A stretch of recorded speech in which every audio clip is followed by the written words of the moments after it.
All right. So what we're gonna do today here, we're out here early. It's beautiful. I just want to show you real quick. Let's look around here. Oh, there's Trinity. Say hi. Hi. She's like, we're gonna go live. Oh no, they're gonna see me. Don't worry. It's a beautiful morning out here. Just gonna go over something here in a minute. Um, for anybody who's into grazing, which I don't expect a lot of people to be jumping on here early this morning to see some dude talk about grazing, but that's all right. You guys can catch it on our feed later. So what we got going behind us here, you can see the cattle and the horses waiting for their breakfast. But just something that came to mind here. So a really good grazier, he pointed something out the other day, and I'm taking it, taking it to heart here because my OCD kicks in and it prevents me from doing things that are intelligent and makes me do stupid stuff. So let's see. Oh, there we go. Okay. So what we got here is when you have cattle, when you have livestock in general, and you have to make sure they have shade if you're in a hot area, right? So I get so stuck on this idea of just constantly staying with the rotation, stay with the rotation, stay with the rotation. Well, Josh Teague over at Running T Farms, he made a really good statement the other day. And, we have to be more flexible and learn to, well, I mean, be flexible. So what I end up doing is I just always stick with my rotation, right? And he brought up a really good point about how, hey, when the grass is ready to graze and it's most palatable, jump forward, skip the stuff in front of you if it's getting too rank, get to where it is palatable and get the animals on there. They're gonna have the best animal performance. So, okay, well, why don't we also then apply that to our shade management, right? So our heat management. So here we go, there's trees ahead of us right there. That's gonna be their shade. Now what we've been doing, we're being a little sloppy with our grazing management right now because we're letting them get back to these trees. Over the last few days, it's been really hot. Well, really hot, really humid. It's only been in the mid 80s, upper 80s, but humid. So we were letting them have the back and open paddock there back to those trees. You can do that for 3 days without, too much worry about re-grazing. So we're just gonna take and flip-flop that in our own rotation here going forward. We're gonna give them access up here to these trees. So we're gonna force them to that end. And then we're gonna graze backward against the rotation. And once they get back up to this fence and we're done with this section, then we'll just drive them back out the other end. These animals are highly trained. You just put a wire behind them. And we'll move them around and continue the rotation. So, I just really kind of wanted to throw that out there. Just don't get in this groove, this consistent mindset of, oh, I have to do it like this. I got to stick with the rotation and not be flexible. So, Josh, if you see this, I really appreciate it, man. That's just good advice. Don't get stuck in a groove to where you just never have the ability to think outside the box and do something different. So anyway, probably enough rant about that, but just wanted to show you guys the animals and how pretty it is out here this morning. So I'll talk a little bit about what we got going here as far as grass, pasture, yada, yada. This isn't all that great looking. It's maybe 10, 12 inches of blade. Hasn't really put a lot of mass on. Well, I know it's hard to tell because you see all this green, but you almost can't put a tread-in post anywhere in this hillside. It is almost solid rock. So the fact that it grows anything is pretty impressive. And it's getting better every time. Every time we rotate through here, we're grazing really hard, really low, more of a total graze, and it's paying off in dividends. Here come the girls. Here come the girls and their babies. Sorry, I'm all cockeyed here this morning. So you can see we got buckbrush and we got some other undesirables. They're really just not touching it. I haven't been able to get the stock density high enough to make them non-selective on that stuff. We are going to be bringing some sheep in, so hopefully that helps. Now, this hasn't been clipped in 2 years. So after they're done picking it over and they graze it off, we're gonna take and come back and just bush hog it. Just cut it down, start from scratch, give everything, an equal chance. So, that's the thing I'm really finding here with grazing. Thus far, I have tried every grazing management style, MIG, AMP. It doesn't matter. Take half, leave half, third. Tried them all. And you know what? I've noticed, at least with my animals, and if you're a grazer, maybe you would refute this statement, but I would say that all grazing techniques are selective, every single one of them, other than ultra high density, non-selective grazing. I haven't found any other technique that I've used. And, there's a lot of guys that talk about it and it works for them, great. But I cannot get my cattle to be non-selective unless I do a total graze. I put them in high stock density, which this is actually pretty low right there. That's right now we're probably only about 220,000 pounds stock density. That's per acre, so pounds of animal per acre. I need to be up 800,000. It's kind of hard to obtain that right now. We're working with it. We're learning because we have horses and cattle together. So I can't really stick them in there nose to butt. If you do, and they're really, really tight and they don't have a place to escape and get out of there, the horses will put pressure on the cattle because it's their nature, and they'll drive your cattle right through a fence. Boom. And then you've got a serious problem. So how many do I have? I'm assuming you're talking about cattle. We only have 23, I believe. Where are we at? 20, yeah, something like that. 23, 24. I guess I've lost track. We've got 6 horses. We're bringing in some sheep. We're severely understocked right now.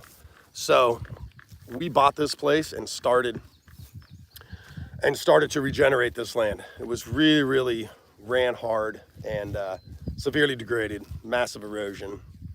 Was in pretty poor shape. So we started with a fairly low carrying capacity, and we started out very low, low rate stocking. So we're working toward it. Now that the land is getting so much better and we've actually had some good spring rains, now we have so much grass, we don't hardly even know what to do with it. So, it's a beautiful, wonderful problem to have. But right now, I wish I had, I wish I had 50, 60, easy. Because now we're also trying to manage now 62 acres we've added to the original 130 here. And I spent a lot of time bush hogging it and mowing it, and I took out thousands of trees. And so we got all that extra land now, and I don't have enough animals. So I don't know, it might be worth looking into doing some custom grazing for somebody, but we need animals on the land. That's the only way you're going to heal this that's really the only way you're going to heal pasture grasses, pasture lands, is getting your animals on it and keeping them on it and putting that impact and putting that manure and stimulating the soil is what you're doing, right? And then really long rest periods. That's how you revitalize your soil. So it's hard to do without animals, right? People will say, well, just fertilize it. Well, that's cool. Sure, you can throw down fertilizer and you're going to grow a lot of grass for a really short period of time, and then you're right back to nothing. So, synthetic fertilizer, the only really synthetic thing about it is the nitrogen. Everything else is just a mined mineral. Okay, good, great. I'm not a totalist. I'm not like, oh, if you ever put a granule of fertilizer on your land, you're doing it wrong, whatever. Is that sustainable? No, because it's not profitable. So if you're constantly putting those kind of inputs on your land to make it work, that just means you're not managing it right, especially in a pasture situation. So manage your land. It's all about management. It's all about how you control your animals and how you move them. And then the rest periods you give it. So make your paddocks really small. The smaller the better. The more divisions you put on your land, the greater rest periods you'll have on your paddocks, and the greater the rest periods you have on your paddock, the more carbon you'll pump into your soil. That's just the way it is. The bigger the roots will get, the deeper they'll get, the more carbon the plant will sequester and put deeper into the soil. So we were making the mistake of grazing too quick, too fast, and coming back with not enough rest period when we first started this. And I was following some advice, especially in the spring, of some others, and it wasn't working. It really screwed us. It shot us in the foot. So what ended up happening is the plant came out of dormancy, started coming up. Well, that's all carbohydrate reserved from the root, from the plant, from the crown. And it started putting all that high energy shoot, and then the animals came in and grazed it off. So now we were in an energy reserve deficit. I hope this wind isn't picking up too much, screwing up the sound. Sorry, guys. Hey, love what we do. Thank you, Alberto. Appreciate it. So it put our plants in an energy deficit, and then they tried to grow back again. So think of your roots and the crown of your plant as a fuel tank, a gas tank. And if all you ever do is deplete it, don't allow it to recover naturally through process of photosynthesis, gathering sun to create energy, it just depletes it, makes it sicker and weaker, and it just finally dies. And then all you end up with are weeds, right? So we were making that mistake early in the season. So now what we've done, we started this year, we've rested a really long time, and we didn't just jump out on and start moving fast and grazing. We waited and let the grass get ahead of us. Now the grass is way far ahead of us, but that's okay. I'll take that. Sorry guys, I'm trying to cover the mic. Hey, good morning, Amanda. So we gave it more rest period, let the grass get ahead, and that made all the difference, guys. It made all the difference. So, some could say, well, it's because, we're not having a drought now. Yes, that's also part of it, but we have rainy springs here regardless. So it's what happens when summer comes. So what happened is in the spring, we weren't getting enough stand of grass. We weren't resting it long enough. Then the drought would come. Then our ground wasn't protected. Then it just burned up and we had nothing. So we were very fortunate. We were some of the only people around that I know that weren't feeding hay in the middle of July. So that has a lot to do, though. We were understocked. So that was, highly beneficial. Blue butterfly, hey, hello. So, it's all about management, people. I doubt that anybody that's following me right now is actually grazes animals. I shouldn't say follows somebody that's on the live. But if you do, I cannot stress enough, unless you're already very well seasoned grazier, I cannot stress enough rest periods. Absolutely imperative. So let's go down here. Hey guys, tell me on the chat here if this wind is bad. Sorry, it just picked up, and I normally would have brought my lapel mics to make it nice and quiet. It was dead calm, so my fault. So here we go. Here's some of our critters. That's Scout.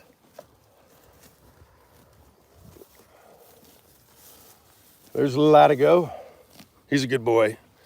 He's just a baby, but he's getting trained, and he's a fast learner. He's really smart. So I'm going to take and flip you around here so you're not just looking at my ugly mug, and I'm just going to show you some of the animals. So what we're going to do here is I want you to notice their condition, body condition. Here's our calf crop this year. They're beautiful.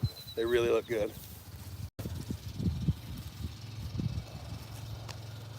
Trinity's going to go move some stuff around here. I don't know where she thinks she's going. But, yeah, 5'11", good job. You laid right in the manure. But, I'm just really happy with how the cattle are doing. They have great condition. They got calves on them. And, just look at them. They're happy. I wouldn't say that they're fat right now. They just have nice condition. They are starting to put on some more condition.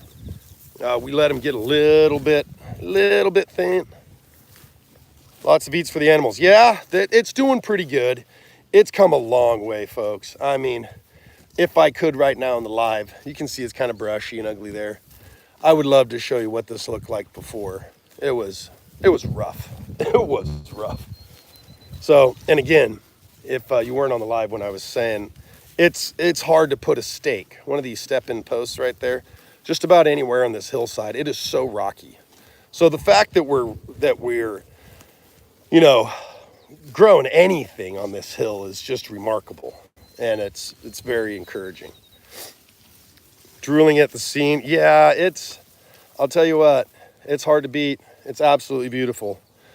The one and only thing that sucks about here are the amount of ticks we have. I'm not gonna lie. It's almost biblical proportions.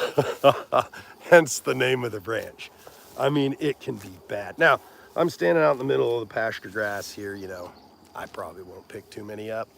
But if you go step down in them trees right there, any brush, it's not pretty. So that once again, so our place is a little tickier than others. Some are worse, some are better. Oh, 971, you got pooped on. So, you know what? I'm gonna just interrupt this real quick because she wants to come say hi to everybody. What are you doing? Hey. So 971 is semi-internet famous. She is, I didn't do anything special with her. I didn't bottle feed her. I didn't handle her excessively from birth. She is just, this is the creature she is. She's incredibly docile, incredibly sweet, and we really like her. Yep, her and her mama, boy, I'll tell you what, they're keepers. She's just a sweetie, and unfortunately, that's the nickname she's got now, Sweetie. Oh gosh, not supposed to name your cattle. You end up getting attached to them. But as long as she gives us a calf, she'll have a home here forever, probably. So, yep, she's trouble. But I don't even know where. Oh yeah, the ticks.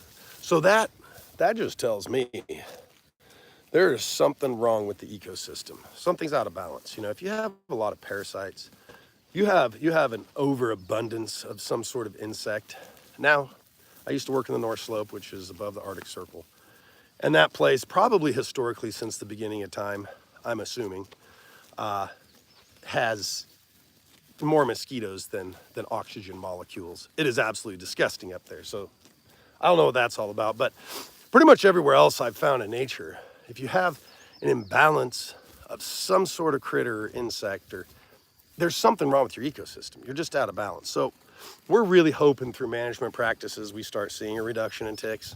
I don't know if that's just, you know, wishful thinking, but I would have to think the lack of ground-dwelling birds that we have now in southern Missouri, due to the change of the grasses. You know, we hardly have any native warm season grasses anymore, which are the habitat for quail.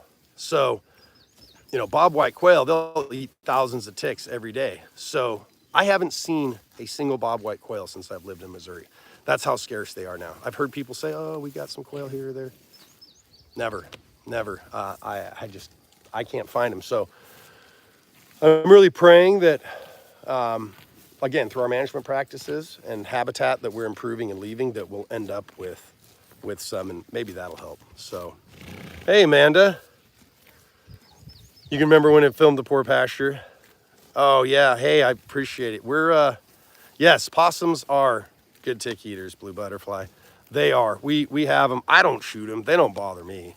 A lot of people around here, you know, they shoot anything that isn't cows or horses. They just, for some reason, don't want anything on their land. They shoot, hey, look at this. So here we go. Here's 970. That's 971's mama. And she just came up and wanted to say good morning to everybody also. Yep. Real wily critters, aren't they? Oh, you're gonna sniff everybody? Oh, you almost ended my live stream for me. Thanks. That's one way to do it. How you doing, guys? Again, I haven't like gone out of my way to handle these ones extra, or it's just the nature of the beast here. They're just as good as they come. What are you doing? This girl's a pest, actually. She might be a problem, because when she's, you know, 900 or 1,000 pounds, and she constantly wants her daily scratches, she's gonna be knocking me all around the pasture, aren't you? But she's a very sweet, gentle, spirited creature, so they're hard to beat. Oh, the rest of the kids are coming in. They want to know what's going on. This little brindle calf, right? A little bull. Oh gosh, everything's backward right there. He's a pretty little thing. He's a pretty little guy. So, yeah, no kidding. I know. Stop shooting everything, right? I'm not a big believer in it. You know, everybody sees a snake and they want to kill it, or a possum or a raccoon or an armadillo. Now, don't get me wrong, there's a few creatures that if they're getting out of control, we have some groundhogs here, and they make an absolute cavernous hole in my pastures. And, you know, I'm constantly chasing them around, just trying to plug the holes and fill it. It's kind of a pain. So we've shot a few of them because I don't want my horses and cattle to break a leg in one of their big old holes. So, but for the most part, you know, I just let nature be. The critters that are here, they're here for a reason. They were here before me. You know, we're covered in, we have turtles, we have possums, raccoons, opossums, raccoons, armadillos, groundhogs. You know, we got a bunch of different stuff, and I just let them be. They don't really bother us. Let's see. I think my daughter left me. There was a big old snapper up here crawling through the pasture when we came up. But at any rate, real quick, I'll talk about the grazing style we do here. Then I probably won't stick around too much longer, folks. But so what we're trying to do here is we're trying to emulate what is considered total grazing. Now, there's a lot of folks out there that talk poorly on it, and but I think the science is in, and it actually proves that this method does really work. Now, if you graze really close to the dirt and you end up with a drought, it can really hinder your performance. But I will say this, since we started grazing like this, I've noticed a massive improvement, noticeable improvement on my interplant spacing. Okay, your interplant spacing is the distance between the crowns of said desirable plants. And they used to be spread apart really far because we were practicing the take half, leave half, the trampling and all that. And there wasn't getting enough sunlight to the growth points, and the grass wasn't really tillering out. So we just had all this, it was really blotchy. And so it looked like we had a lot of grass, and we go put our animals on there and we'd graze off 2 acres, 3 acres in a day. And I'm like, whoa, okay, there's no tonnage. So that wasn't really working for us. So we started taking it down and then giving it longer rest periods. And now we have a lot more grass. I mean, end of story. We're only grazing, just over half an acre a day with about 20, give or take 22 to 25 units. That's not bad. That's not bad. You know, I'm gonna really start calculating my cow days or animal unit days of grazing. That's really the only way to calculate what your total production is.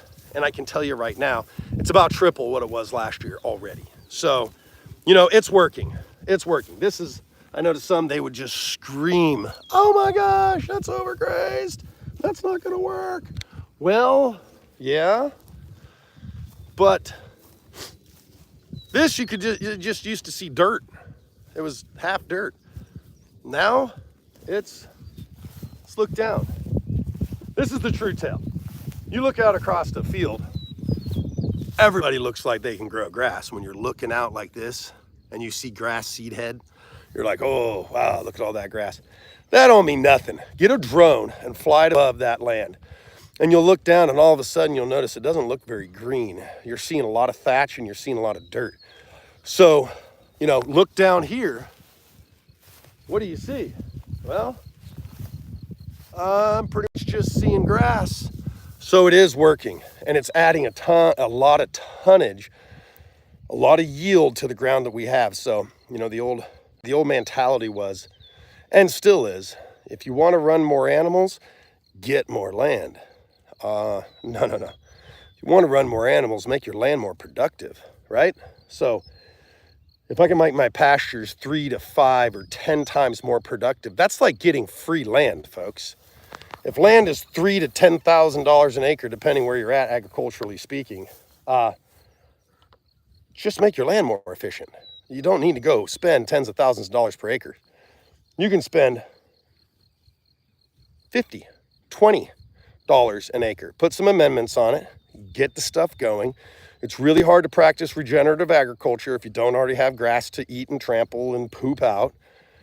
You know, that was kind of the part that we kind of didn't quite grasp at the beginning. It was like, it seemed like everybody was preaching, oh, take animals, put them on the land.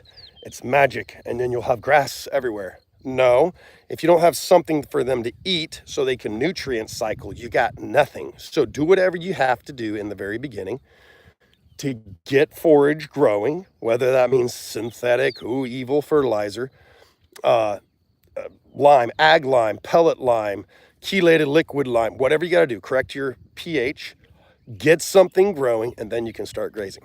And then it kind of becomes almost like this perpetual motion machine, and it kind of creates its own ecosystem, its own energy, because you start nutrient cycling. And once you start the nutrient cycling, now you're in business. Now you can make money grazing.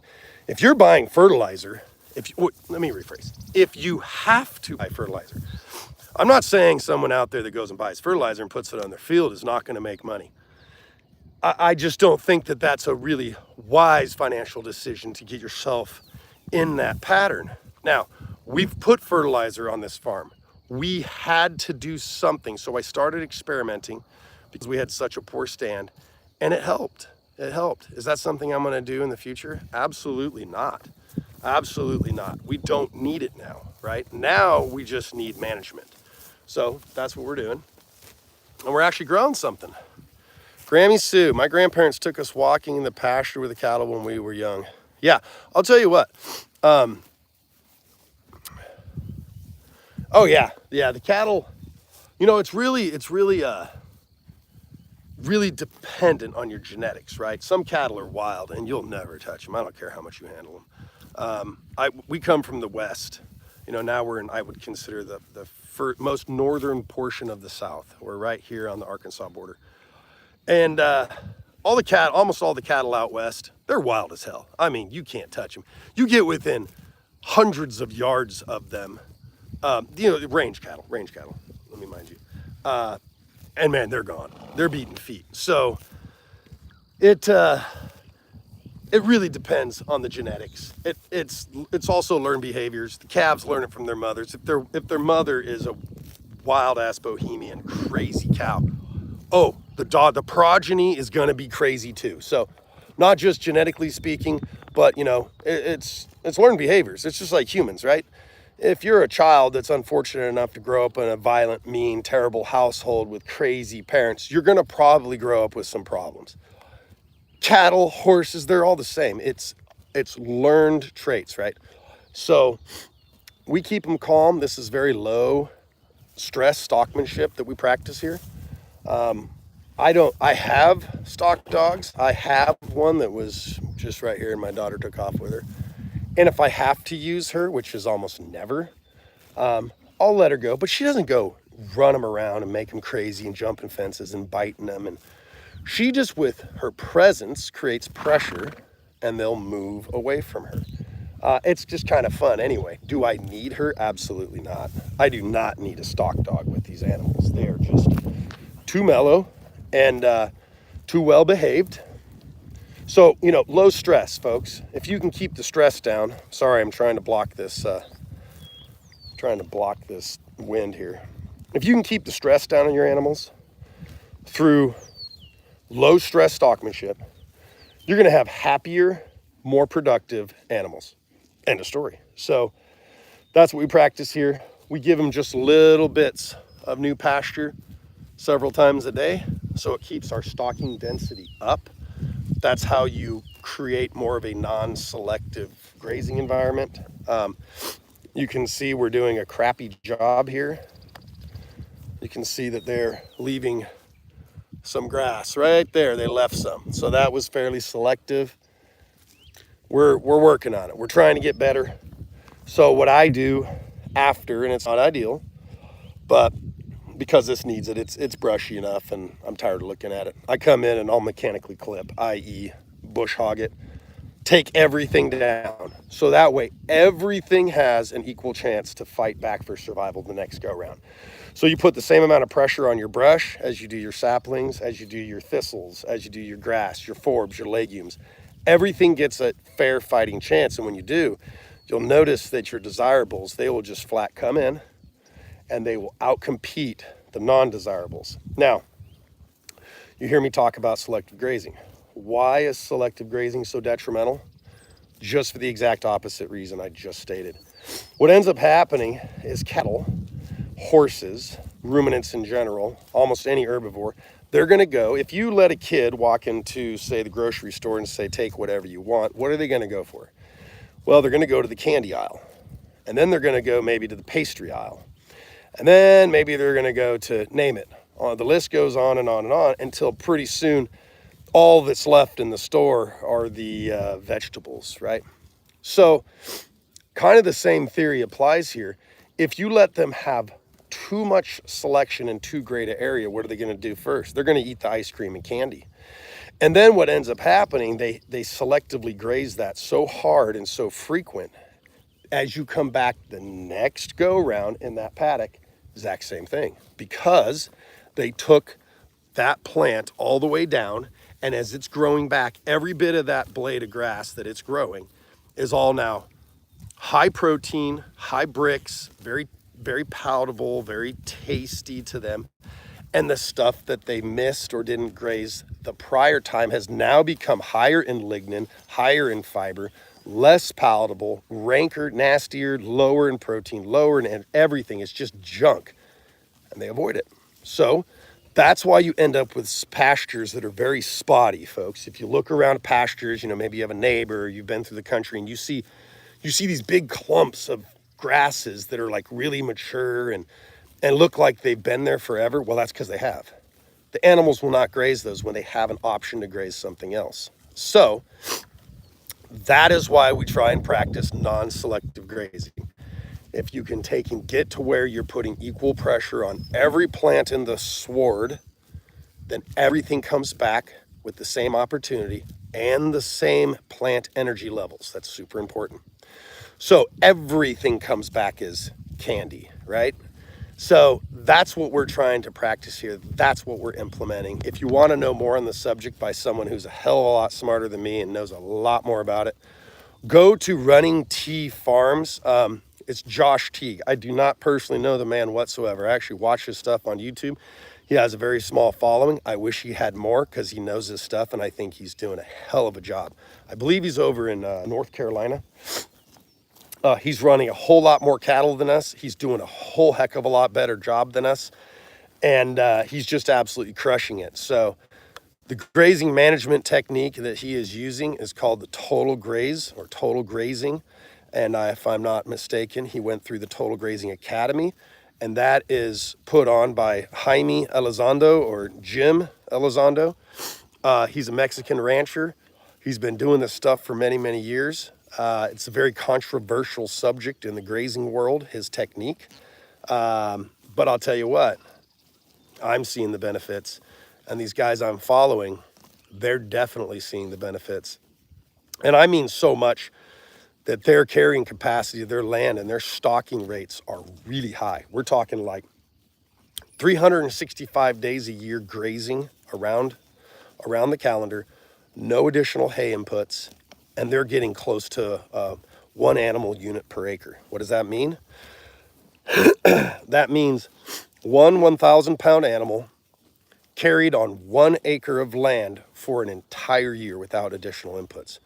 Well, if you can do that, if you're a rancher, let's think about it. If you're a rancher and you can grow, where'd you go? There she is. And you can grow those with almost zero cost. You're not buying feed. You're not having to fertilize. You don't have a bunch of costly inputs. And you can grow those right there behind me with just sunlight and water. How profitable do you think you're going to be? I think you're going to be profitable. Maybe that's what's going to save the American farmer, at least the rancher, because they say the average rancher now age is somewhere in the 60s. As you can see from the crow's feet, I'm no spring chick myself. But what kid or what grandkid in their right mind wants to get into ranching if all they ever did growing up was saw their parents or their grandparents struggle, starve? I mean, who the hell wants to do that? That's a pretty dumb way to go fall on your sword. You're not helping anybody if you're going broke. So why don't you consider options that are profitable? And I know I'm a little soapbox here, but I'm new to this.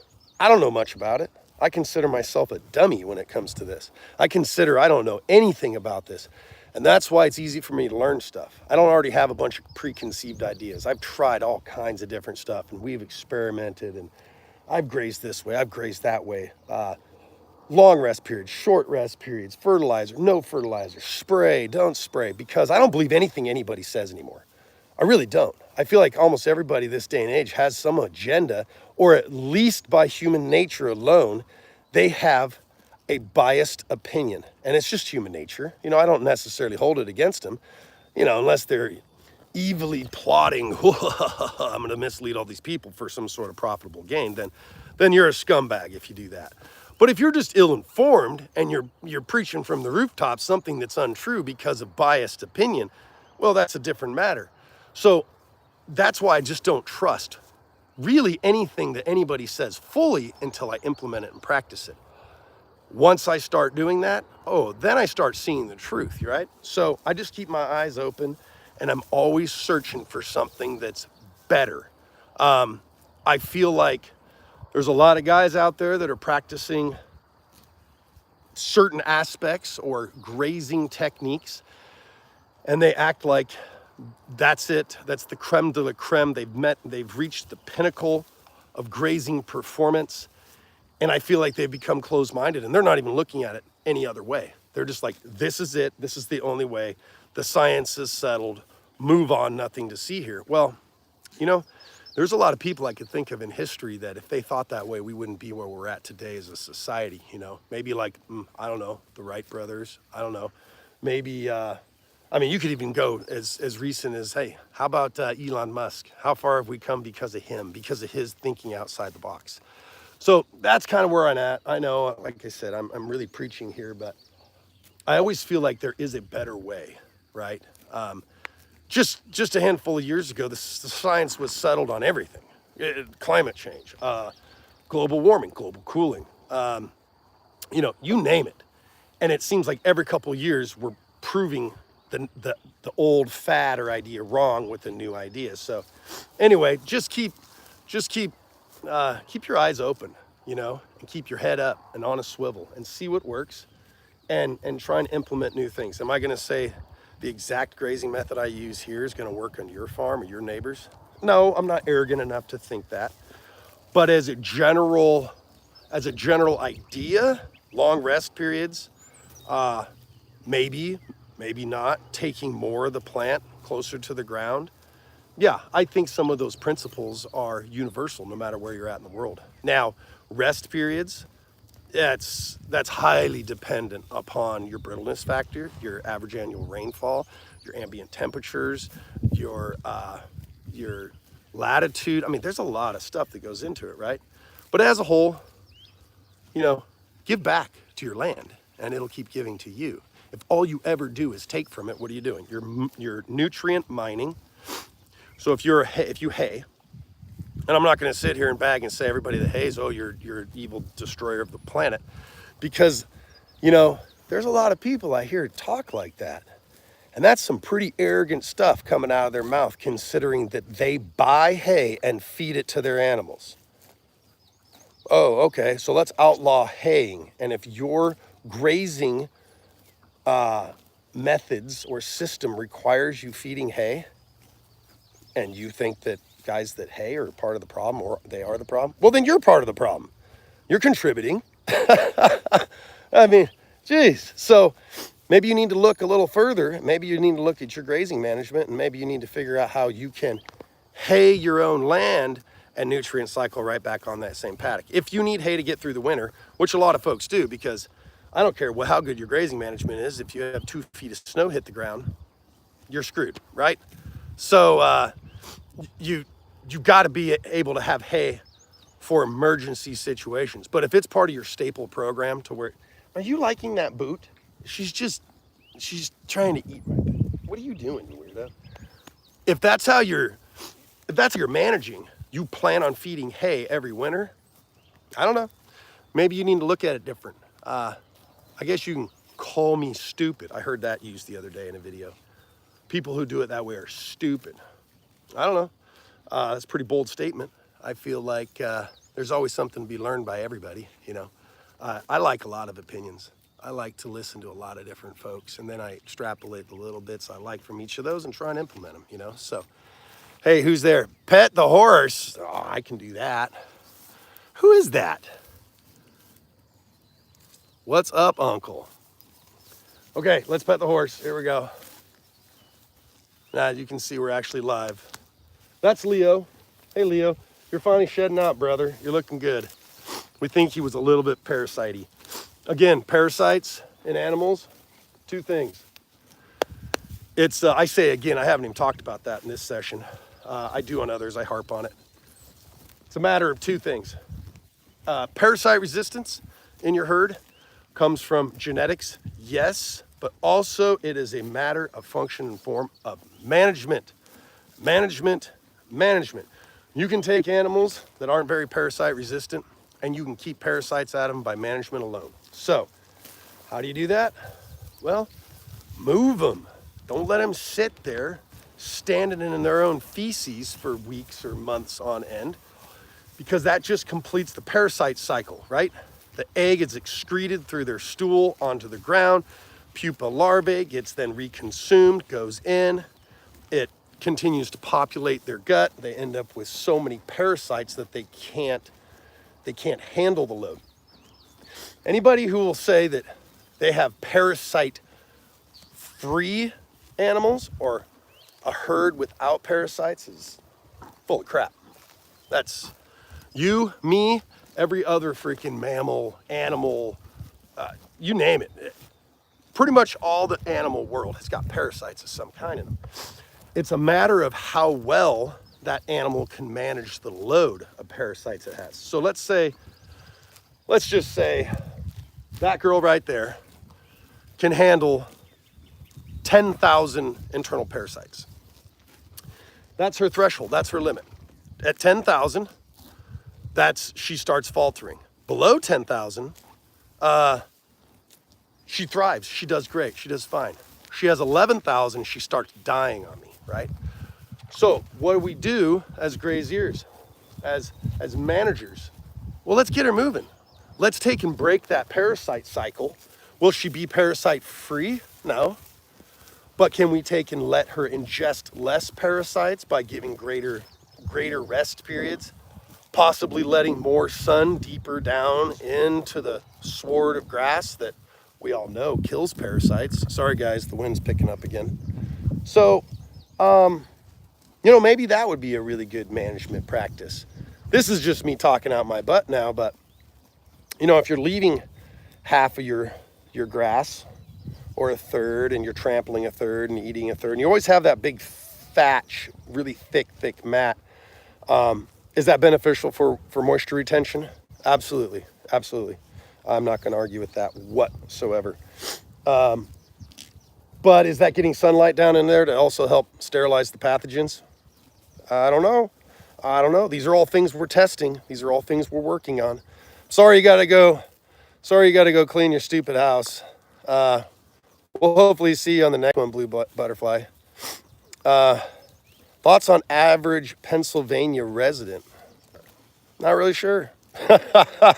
I'm not bright. I'm not the smartest guy. Got to have the land. Yeah. Sorry, I kind of haven't been keeping up with comments, folks. Here, let's go pet a really big horse. This is oh God. Is the selfie stick scary? She doesn't want to be messed with when she's eating. She's a big fatty. Well, what's standing there behind me is Percheron Shire, mostly Percheron. Not giving a very good perspective here. Let's see. Oh, she's being a pill. She's such a fatty that when it's time to eat new greens, she's like, stay away from me, don't touch me. You're gonna hinder me in taking all this deliciousness.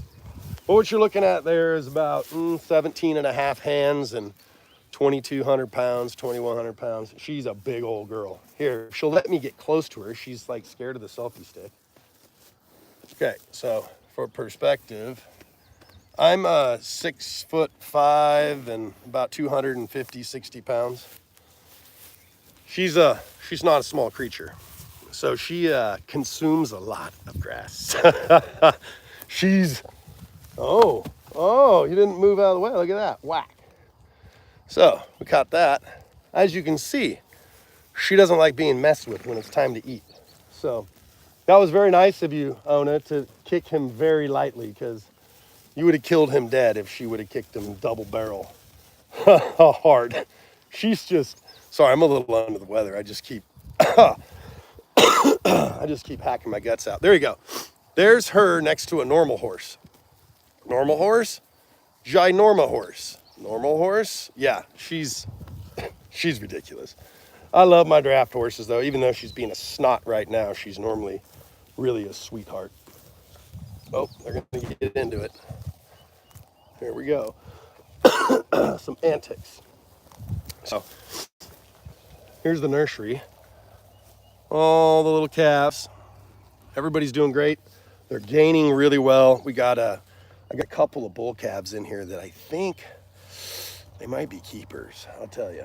One of them, I call them spots. I know you're not supposed to name your cattle, but I just can't help it. I'm dumb like that.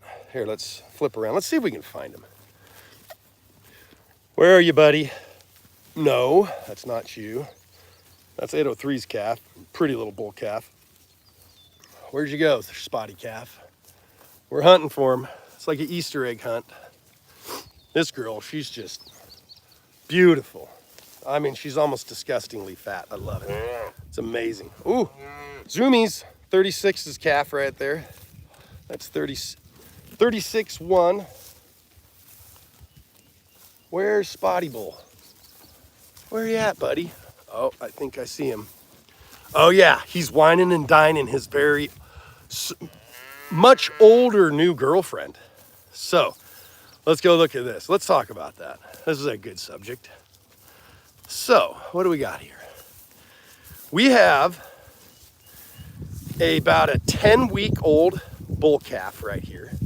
First off, let's just look at his conformation. I want you to look at how he's put together. I am not some old head trained cattleman, okay? So everything I say, take with a grain of salt, or many. But let's just look at him. He's got a neck hump. He has a darkening little bit of the head. Those are some pretty good signs. Look at his masculinity. When you look at him, when I look at him, I know immediately that that is a bull. I don't have to guess. I don't have to worry. I know that's a bull. Not because I'm looking at his tallywhacker. If he was up to grass there, just by his top line, his neck, his head, that's a bull. He's 10 weeks old. And for over 2 weeks, maybe almost 3 weeks, he has been riding around a farm but couldn't stand the smell. I'll tell you what, if your farm smells or the farm you're around smells, they got problems. This farm doesn't smell at all. It smells like nature. It smells beautiful. It's wonderful. Everything out here, you might catch a little whiff of a cow pat here or there. It does not stink. It is clean. We don't let our animals stand in manure knee deep. Anyway, let's go back to this bull calf. Signs of, early sexual maturity and high testosterone.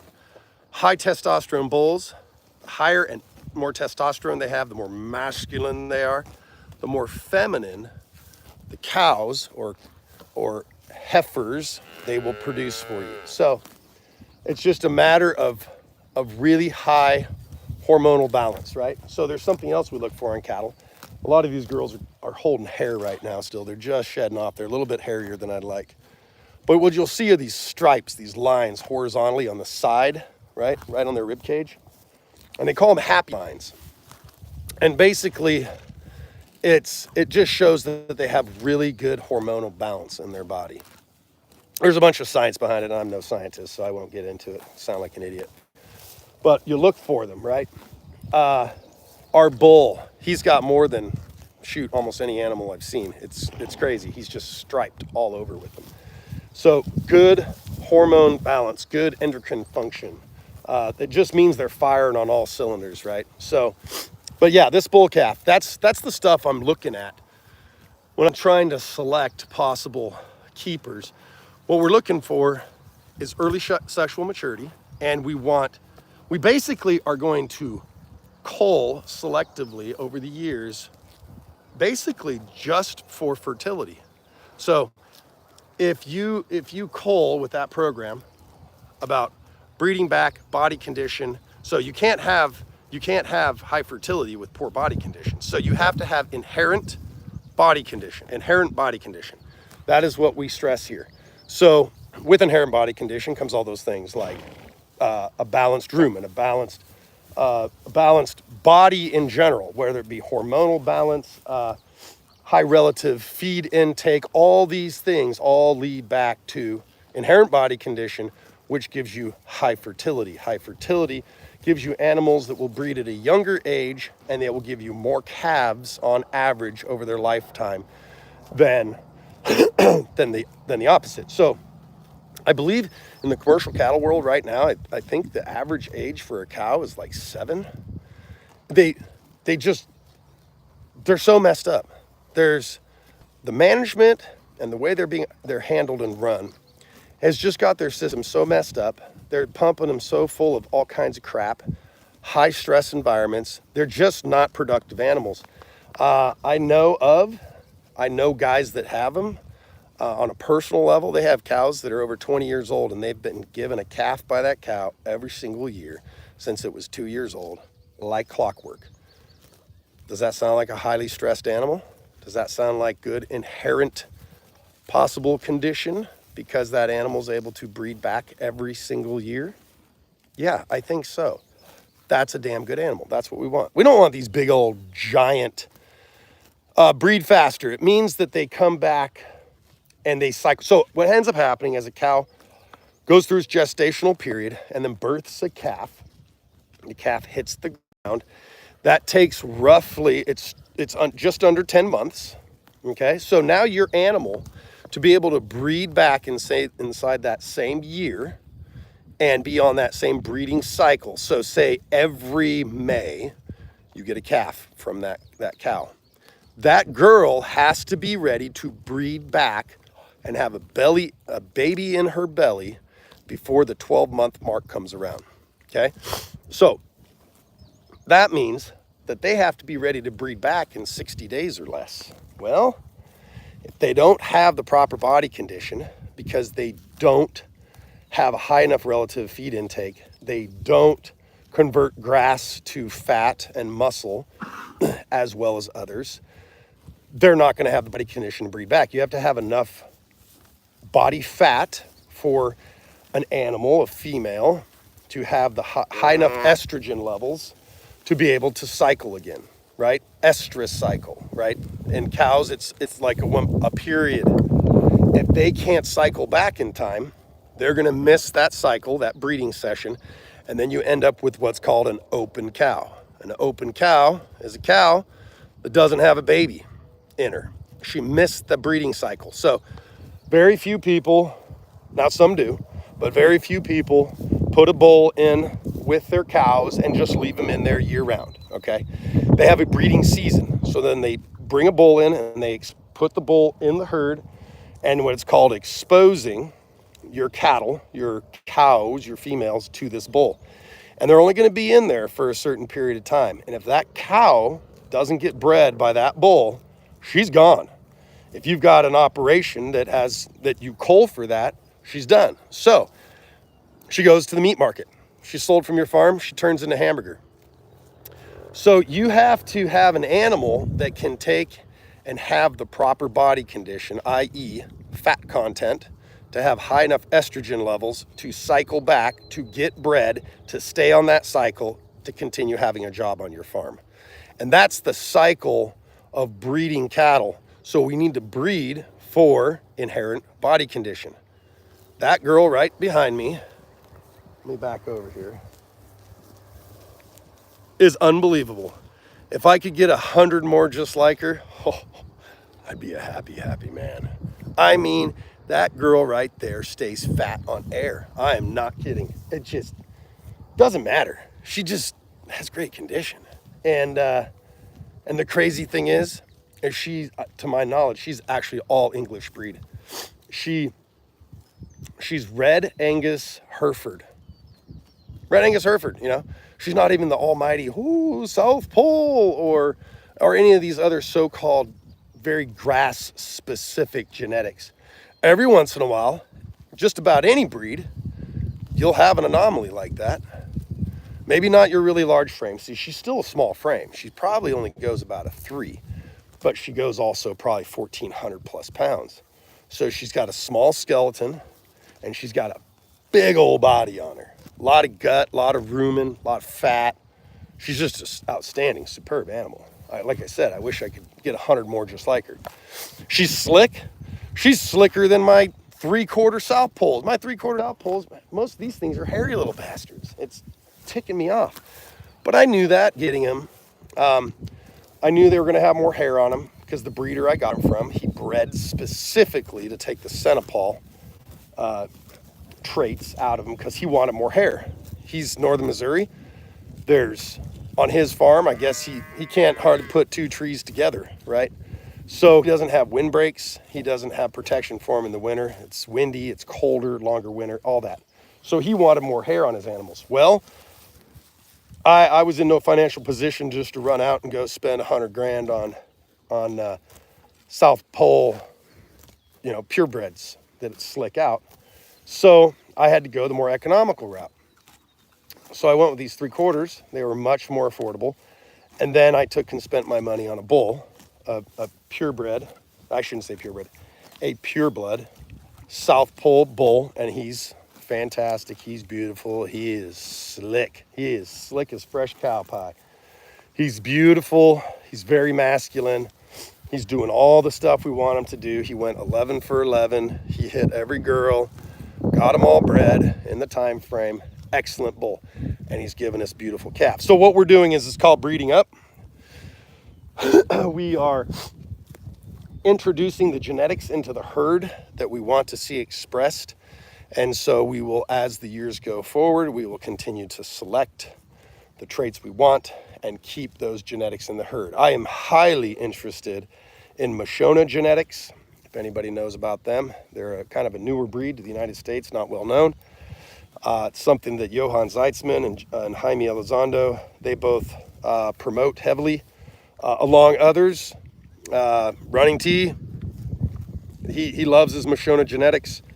Those are animals that have adapted over many hundreds of years to stay fat on low quality warm season grasses in Africa and be able to also do it on very few grazing hours per day, because they'd have to take and, you know, the indigenous people would protect the herd, you know, with whatever, pointy sticks, swords, spears, whatever they had. And they'd have to keep the lions from predating on them and other vicious creatures. So they would drive them into kraals, big old like thatch and thorn bush walls, a corral, and keep them in there protected. And so those animals would have to go out and they'd have to have good body condition, be able to breed back, stay fat on very few hours of grazing and very low quality forage. So it's a great genetic trait to introduce into your herd. It's great to introduce a unimproved breed to improve your improved breeds. It's kind of funny how that works.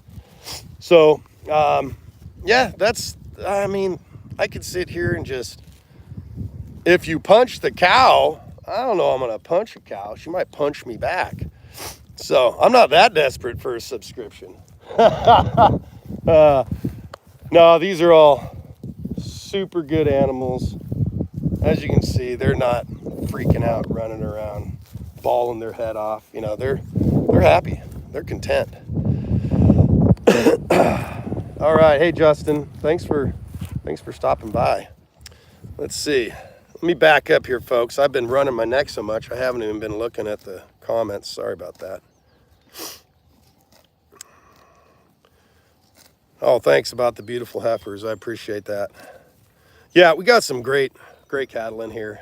Some aren't too great. Oh, hey, what are you doing there, girlfriend? Oh yeah, here's another vicious beast. Oh, I'm being attacked. Oh, yeah. So there's something to be said about gentle cattle. Again, I don't come out here and like train them to be this way. They're just we're around them all the time. We come out and move them, you know, between 2 and 4 times every single day. So they're pretty used to us, right? Let's see here. You have 39 acres and love it. Yeah, absolutely. Well, you know, you know, you're talking about you don't like paying the processor. I understand that. We're gonna get to the point, hopefully, here on our ranch that we actually have our own, you know, walk-in cooler and processing facility. There's nothing like being able to take control of your own destiny and, you know, have control in your whole food system, not relying on anybody. That would be the hot ticket for us. But we're kind of hands-on. We try and do everything ourselves, maybe to a fault, but that's just who we are, you know. I'm like, why would I take and buy that when I can make it? Why would I buy that $10 thing when I could spend 10 hours making it? Yeah. Oh, I'm still sick as heck, guys. Sorry. I'm getting over it. I did a live a while back, man. I was fevered, just a mess. I was like, I don't know, 5 days of laying in bed with a wicked fever. So I'm working on it. 971, she got pooped on. You can see she's kind of slow and lazy. She didn't get out of the way of the green waterfall, did you? Yeah. Anyway, let's see. Don't talk about my wife that way. I don't think I did. Cheetil, hey, thanks. Really appreciate it. Appreciate it, guys. Where do we call home? We are in the southern Missouri Ozarks, where this is God's country. I'll tell you what, it's beautiful. If you like ticks, you'll love it here. Man, the ticks are something else, I'll tell you. I said it earlier, but whoo, there's a reason we're called Tick Creek Ranch, folks. If there was money in ticks, I would be a billionaire. Let me tell you. Hey, calm yourself. Yeah, see what I mean about when she's 1,000 pounds? I might be a problem. She'll be knocking me down. Do a backflip off a cow. Man, I can barely do a backflip on a trampoline, let alone off the back of a cow. I might inadvertently do a backflip off of a cow when she bucks me on my head. I'm no hardcore cowboy. I like horses that keep me in the saddle, not out of them. And I don't ride rough stock. I'm too old and too big. It hurts to hit the ground like that. Am I a vet? Veterinarian or vet of the armed forces? Do you have horses? Yep, here we go. Here's one of, I think we got 7 on the ranch right now. I think 7. We buy and train colts. The girls, they do the lion's share of that. They're handy, man. They're handy with horses. They're good. My oldest daughter, she's a trained blacksmith hot shoe farrier. She went to school for it specifically. Now she's super pregnant, so she can't do a whole lot. And then her younger sister, my youngest daughter, is apprenticing under her, and she's learning the ropes. Let's see, here's some more horses. So we keep horses and cattle together. We are, we're working on a multi-species flurd. That's kind of a coined phrase. Flurd, herd of cattle, horses, and sheep. So we're bringing sheep in here pretty soon. You know, just the more diverse the palate of the animal is, the better the graze you're going to get. Plus, if you're thinking about getting into ranching, you ever considered it? I would say my number one regret from a financial standpoint is I started with cattle and not sheep. Sheep will give you a return on I can't even talk. Sheep will give you a return on investment in approximately 7-8 months. If you buy a ewe and you expose her to a ram, 5 months later, you have babies on the ground. And then just a few short months later, they're weaned and you have a marketable product, right? So cattle, it's not like that. You have a 10-month gestation. They have to be they don't have to, 14 to 18 months of age before you breed them. And then, you have that 10-month waiting period. So you can take and breed a ewe lamb at even earlier than 7 months, but 7 months is pretty standard. So you have a ewe, you breed her, she puts a ewe on the ground, okay? Now count 7 months again, and then you take and breed, and in 5 months you have more on the ground. I mean, they breed and replicate like rabbits. So they're highly profitable. And again, it's that time spent, right? Once you get that system of cattle to where every year you have a cattle crop, great. That's perfect. But you got to be able to sustain that 3, 4, 5, 6, 8 years that you might not really be selling much, especially if you have a seed stock herd you're trying to build. That's what we're doing. So we're trying to create a herd here that will hopefully have really well adapted genetics to the type of grazing that we do, and we'll have some just top-notch quality animals. Now, we are going to be selling our grass-fed, grass-finished beef direct to customer. That will probably start, won't be next year, but the following. So the calves that you see here on the ground right now, they will be finished about then. So we're working toward it. It's a slow process unless you have really, really deep pockets, and you know, you can buy 100, 200 head right out of the gate. So we're doing everything here on a cash basis. You know, we're not taking loans on our animals. So, you know, I guess I could run out and try and do that, but I'm tired of being a slave to the man. So just trying to do what we can with what we got, you know. So, all right, Elise, goodbye. Thanks for hanging out. Oh, yeah. Yep. Farming in Wisconsin. Yeah, just, you know, any of this place. It's just beautiful. Any place. I come from the Pacific Northwest. I spent 8 years in Alaska, most of my life in Idaho. And don't get me wrong, it's beautiful. It's beautiful in its own right. Every place on the planet, everything that God made is beautiful. But there is something about a place that gets, you know, 40 inches of rainfall a year. It's just lush. It's just beautiful. Look at all the hardwood trees around us, you know, oaks and hickories, almost all of them. It's just gorgeous. You can see down there, right down between those trees, there's a nice big pond down there, just loaded with fish. We have another big pond over the hill. It's loaded with fish. We got a small pond over here. It's loaded with, it's pretty awesome. We got a creek on our land here. It is seasonal, especially in the drought years. We have a spring, a natural spring here. It is also seasonal if it's very droughty. But, you know, there's just a lot of water. And with a lot of water comes a lot of flora. And a lot of flora comes a lot of fauna. So you have the feed, you're going to have the animals. And so the forests here are just crawling with critters. Not like Pacific Northwest, you know, the conifer forest. There's just not a lot going on in there. No, don't get me wrong. You got the elk and deer herds, and you got some bears. But, you know, the forests here are just absolutely wriggling with life. It's just everywhere. So, can you go fishing? Well, you can go fishing.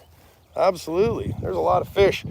Little buddy and me, my son, we took and went out the other day, maybe a couple weeks ago, and we caught